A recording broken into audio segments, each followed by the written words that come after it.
Find some of the most indestructible, just hazardous chemicals on the planet. You don't actually need to visit a toxic waste dump. No, you really don't. You just need to look at, like, the lather in your morning shower. Exactly. I mean, think about what you massaged into your scalp today or, the synthetic extensions you might be wearing right now.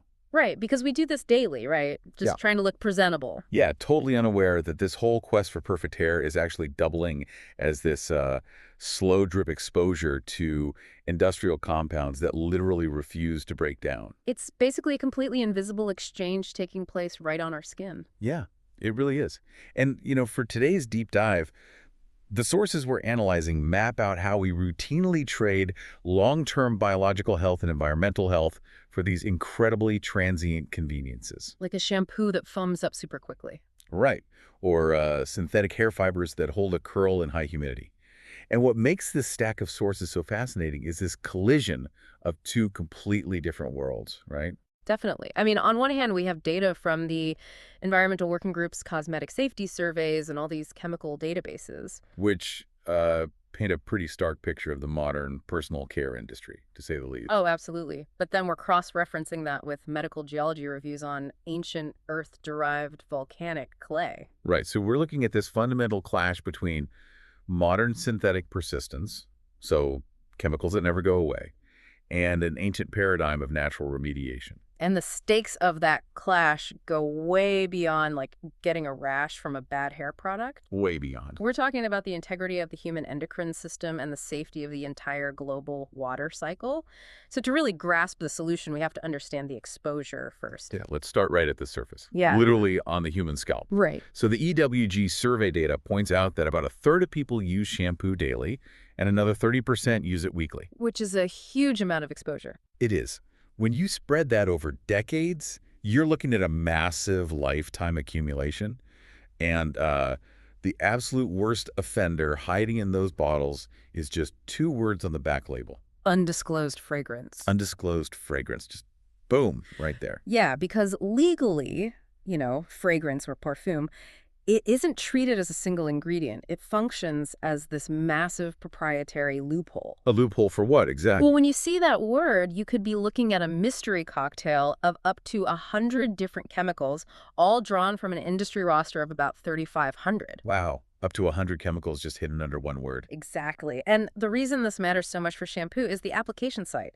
The scalp is incredibly vascular. Meaning lots of blood vessels. Right. It has this huge network of blood vessels super close to the surface, making it highly permeable. So wait, whatever you scrub into it, especially with warm water opening the pores, it has a direct pathway into your system. It does. It goes right in. Okay, so what exactly is swimming in that proprietary cocktail? Because the databases highlight a few specific culprits that are, frankly, genuinely unsettling. Yeah, like diethyl phthalate, for instance. Right, which is used as a gelling agent to make the scent stick to your hair longer, but chemically, it's a known hormone disruptor. Yeah, and then you have lily aldehyde, also known as lilial. Which gives products that fresh, clean lily scent. Exactly, but it's been explicitly banned in Europe and soon in California too because of severe risks to fertility and fetal development. Just to make our hair smell like lilies. It's crazy. And then there's kokomedia, which is added purely to create that rich, satisfying lather that we've all been trained to expect. Despite the fact that it's been flagged for cancer risks. Right. Oh, and add parabens to the mix. Preservatives used to extend shelf life, but they unfortunately mimic estrogen in the human body. Yeah, it's a potent mix. But the chemical exposure doesn't stop with what comes out of a bottle, does it? No, it really doesn't. Because the sources go deep into the synthetic hair extension market. And I think a lot of people assume it's just harmless plastic, And most people do, yeah. But the most widely used fiber is Kanekalon, which was developed back in the 1950s. It's a monocrylic copolymer made of 60% acrylonitrile and 40% vinyl chloride. And vinyl chloride is a known potent carcinogen. Yes, and it's added specifically to impart flame retardant properties to this synthetic hair. And then you have other synthetic fibers, right? Like Futura. Exactly, which is a polyester designed to withstand high heat from curling irons. And the whole manufacturing process for these synthetic fibers and even heavy processing of human hair extensions to, like, strip and re-dye them, it involves intense chemical treatments. Intense treatments. Yeah. Recent surveys actually show that 9 in 10 hair extensions sold in the U.S. contain toxic residues, including lead and phthalates. 9 in 10. That is staggering. It is. But, okay, wait a minute. This is where I have to, play the skeptic for a second. Go for it. If my scalp is so permeable and I'm wearing hair extensions that contain lead or vinyl chloride, wouldn't I be visibly sick? Are these trace amounts actually moving the needle on a person's health? Or is this just, I don't know, a bit of chemical fear-mongering? Well, I mean, a synthetic braid isn't dissolving directly onto someone's head. Right. But it's a vital question. You aren't getting acute lead poisoning overnight from a set of braids. But we have to remember, these aren't inert materials just sitting on a mannequin. What do you mean? Think about the mechanical reality of wearing synthetic hair. You have friction from sleeping, heat from styling tools, and, daily sweat, which contains salts and acids. Oh, I see. So that combination slowly breaks down the polymers over weeks or months. Exactly. The toxic residues aren't locked away permanently. They leach out onto a warm, highly vascular scalp. Oh, wow. So it's the chronic, low-dose cumulative exposure that is the real issue here. It acts like a slow-release chemical patch. A slow-release patch. That is terrifying. So people are dealing with contact dermatitis, chronic itching, inflammation, and even potentially severe hair loss. Right, like traction alopecia. Yeah, which the sources note can be heavily exacerbated by this chemical damage, just weakening the scalp barrier. It weakens the very skin trying to hold on to the hair. But, I mean, if the data shows these chemicals leach toxins and disrupt hormones, why is the industry still so reliant on them? Well, honestly, because of their sheer industrial utility. Yeah. From a manufacturing standpoint, these chemicals are miraculous. Miraculous how? Well, phthalates provide incredible flexibility, right? Yeah. And they ensure a product can just sit in a warehouse for 5 years without degrading at all. Right, it's all about the bottom line. Exactly. The manufacturers are optimizing for product performance, stability, and profit margins, which, by the way, sit around 16% for these specific chemicals. So human health is basically a secondary consideration. If it's considered at all, it really Yeah. highlights a massive systemic regulatory failure. Where the burden of managing this chemical load is placed entirely on the end consumer. Completely on us, yeah. Okay, so we wash our hair, rinse the lather down the drain, and maybe we feel a little itchy. But the story doesn't end in the shower basin, does it? Not even close. Because the exact traits that make these synthetic chemicals so useful for companies, their extreme stability and resistance to breaking down well, they create a nightmare scenario once they enter the environment. Yeah, this is where we have to talk about PFAS. All right, the infamous forever chemicals. To really understand the forever part of that name, we have to look closely at the chemistry itself. PFAS, or per and polyfluoroalkyl substances, are defined by the carbon-fluorine bond.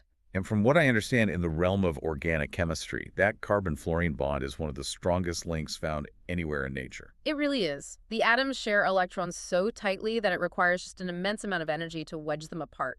Which makes PFAS incredibly resistant to heat, water, and grease. Exactly. It's the whole reason they were used to invent Teflon back in the 1930s, and why they're currently relied upon for waterproof makeup, hairsprays, and, stain-resistant coatings. But nature didn't design the carbon-fluorine bond, which means nature has absolutely no biological mechanism to break it down. Right. Bacteria can't eat it. Sunlight doesn't degrade it. So it just built up. Yeah. And the sources highlighted a 2022 study that is honestly genuinely hard to wrap your head around. The rainwater study. Yes.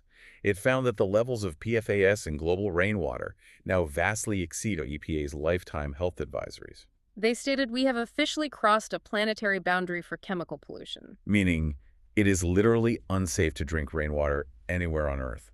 Anywhere. And we really have to look at the bioaccumulation, too, because Yeah. it doesn't simply dilute into harmless trace amounts when it hits the ocean. Right, it doesn't just wash away. No. Research out of Stockholm University tracked how PFAS actually transfers from the ocean water back into the air through sea spray. Wait, sea spray. Yeah, from there, it's carried into the atmosphere, falls back down as rain, and accumulates in the soil. So it just cycles. Exactly. It moves stubbornly up the trophic levels, from contaminated water into algae, into small fish, into the seabirds that eat the fish. And ultimately, it's even been found accumulating in human breast milk. It has. It's everywhere. We hear the term forever chemicals a lot, but putting a timeline on it makes it so visceral. The half-life of some of these PFAS chemicals inside the human body is over 8 years. Over 8 years, just sitting there. It's like having that one house guest who comes over for dinner, refuses to leave for almost a decade, and spends the entire time slowly dismantling your home's plumbing and wiring. That is a perfect analogy. You can't break the chemical down. Your body just slowly attempts to clear it out through urine while you're constantly taking more in through your water and food. And the physiological toll of that constant presence is just staggering, isn't it? It is. Because these chemicals interfere with endocrine and cellular function, we are seeing elevated risks across the board. For what kinds of things? Ulcerative colitis, thyroid disease, delayed puberty, and various cancers. And there was that recent, highly concerning report from the Icahn School of Medicine at Mount Sinai, right? Yes, they linked high PFAS exposure to a 40% decrease in female fertility. A 40% drop in fertility connected to chemical exposure. I mean, that isn't just a health concern. That is a societal crisis. Absolutely. And the economic reality of this pollution is completely lopsided. Totally. The global market for manufacturing PFAS is worth about $28 billion. Which is a lot of money for the manufacturers. Huge. But the estimated societal costs, treating the resulting diseases, the massive infrastructure needed to filter municipal water, the environmental remediation, it's estimated at up to $62 billion in the U.S. alone. And in Europe, they project the cleanup cost over the next 20 years will exceed 1.6 trillion pounds. Trillion, with a T. It is the ultimate externalization of costs. It really is. The industry reaps the billions in annual profits, while society and the ecosystem bear the near-permanent consequences. Well, 3M did recently agree to a $10.3 billion settlement for municipal water contamination in the U.S. True, but while that's historic, it's a fraction of the actual global damage. I mean, we've unleashed indestructible molecules into the biosphere for entirely transient benefits. Like making a mascara waterproof or, keeping a synthetic braid looking shiny for a few extra weeks. Exactly. It's a steep price for convenience. So if soap and water just spread these forever chemicals and heavy metals around, Yeah. what actually gets rid of them? Like, how do we strip lead or PFAS off our bodies? This is where the deep dive gets incredibly hopeful, actually. Thank goodness, because I needed some hope. Right. The sources pivot to a totally different paradigm of personal care. We move away from synthetic chemistry entirely and look at Earth-derived volcanic clay. Okay, so specifically, the research focuses on bentonite, right? Also known as montmorillonite or calcium bentonite powder. Yes. It's this highly porous, mud-like substance derived from the weathering of ancient volcanic ash. And unlike modern synthetic chemicals, which have really been around for less than a century, this material has a massive, millennia-long cultural history. Oh, the cultural footprint is fascinating. Yeah. In Ghana, it's traditionally known as ilo or hyle. In the Congo, it's called mabele. It's been a cornerstone in Ayurveda and was utilized extensively in ancient Egypt. But what's really compelling is that this isn't just ancient folklore or, anecdotal wellness trends. Right. There is hard, measurable electrochemistry driving why it actually works. It basically operates like molecular Velcro. That's a great way to put it. The underlying mechanism is what chemists call a high accretion exchange capacity, or CEC. Okay, so how does that work in practice? Well, when bentonite clay is activated with a liquid, usually just water, it's layered, crystalline molecular structure physically swells and expands. Got it. And because the clay carries a strong inherent negative ionic charge, it acts as an intense magnet for anything carrying a positive ionic charge. And what happens to carry a positive charge? Well, almost everything we've just been worrying about for the last 10 minutes. Exactly. Toxins. Heavy metals, like the lead leaching from hair extensions. Even excess sebum and oxidized oils on the scalp, right? Yes. People mix equal parts of this clay powder with warm water and often apple cider vinegar to match the natural acidity of human hair, creating this thick mask. And it essentially functions as a shampoo and a conditioner simultaneously. It does. It detoxifies the scalp without stripping the natural moisture barrier. It restores shine and naturally defines curl patterns. Which seems incredibly crucial for people wearing protective styles like locks, braids, or weaves. It is deeply crucial. Traditional clarifying shampoos rely on harsh synthetic surfactants to scrub away buildup, right? Yeah, and that often physically loosens the hairstyle or deeply strips the natural hair of its oils. Exactly. But targeted clay detox systems like Toxitris utilize a specific blend of natural clays and activated charcoal. Oh, I saw that. They're engineered to pull those exact toxins. the lead, the phthalates, the volatile organic compounds, directly out of both the synthetic hair fibers and the scalp, Without mechanically ruining the protective stack. which is amazing.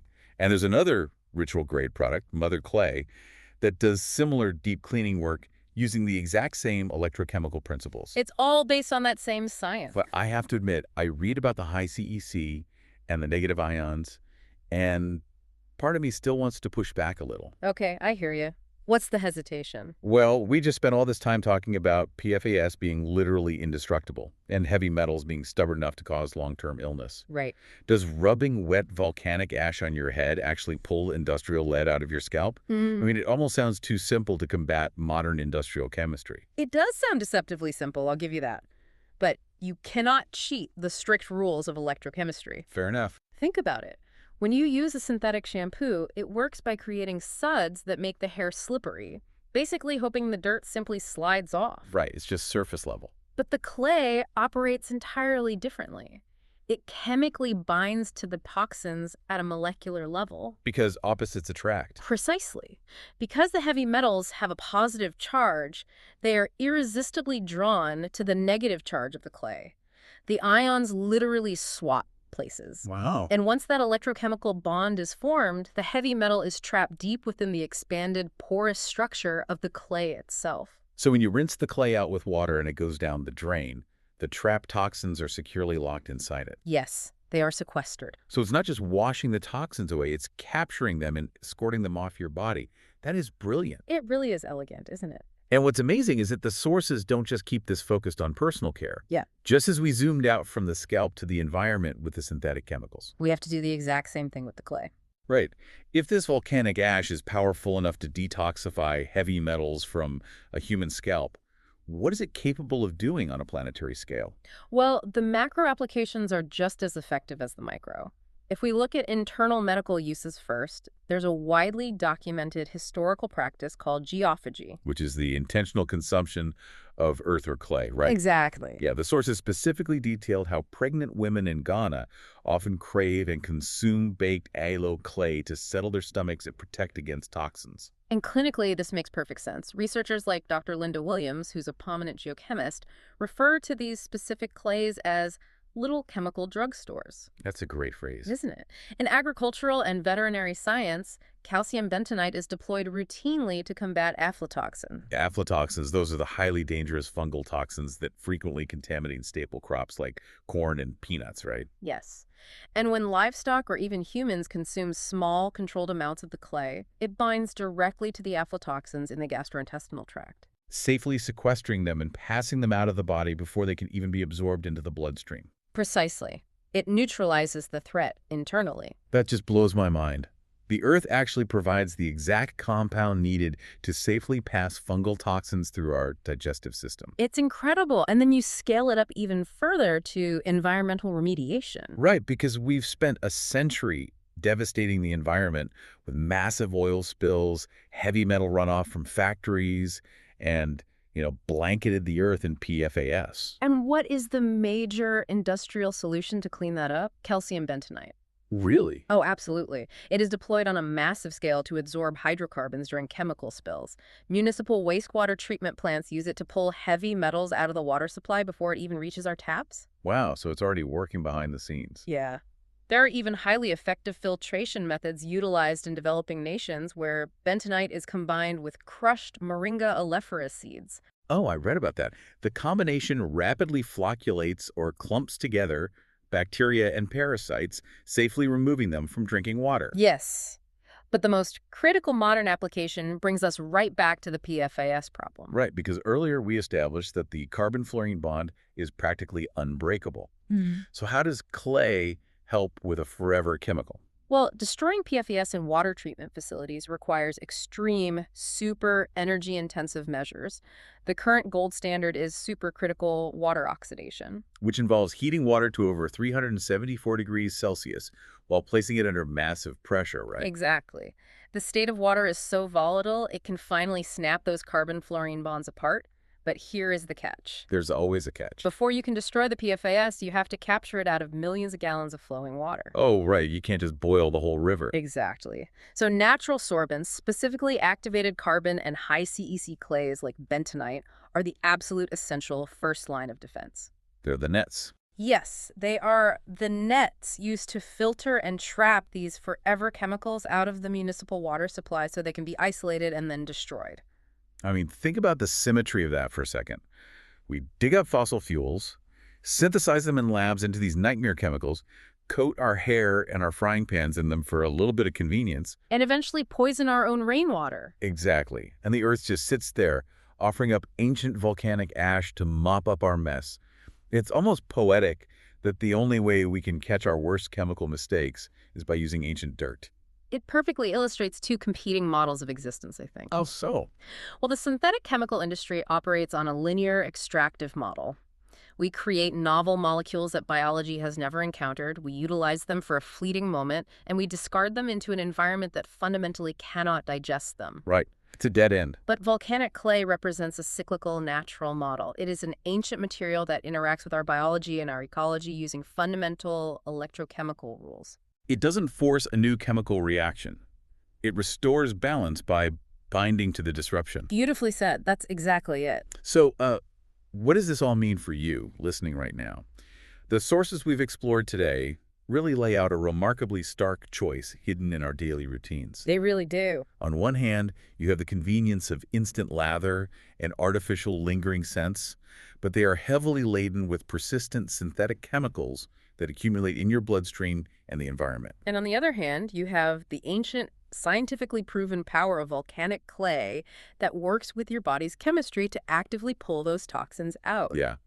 Embracing that alternative, though, requires a profound shift in perspective. It does, because every time you step into the shower or, install a new set of extensions, you aren't just making a superficial cosmetic choice about how your hair looks. No, you are making a definitive physical choice about what enters your vascular system and ultimately what washes down the drain to enter the global water cycle. Because if our skin absorbs the chemicals we wear and our rain contains the chemicals we manufacture, then the boundary between our bodies and the environment is entirely an illusion. There is no magical outside where we can throw things away. It all cycles back. It always cycles back. So the next time you step into the shower to wash your hair, ask yourself, Yeah. when you clean yourself, are you actually cleaning the earth or are you just polluting it?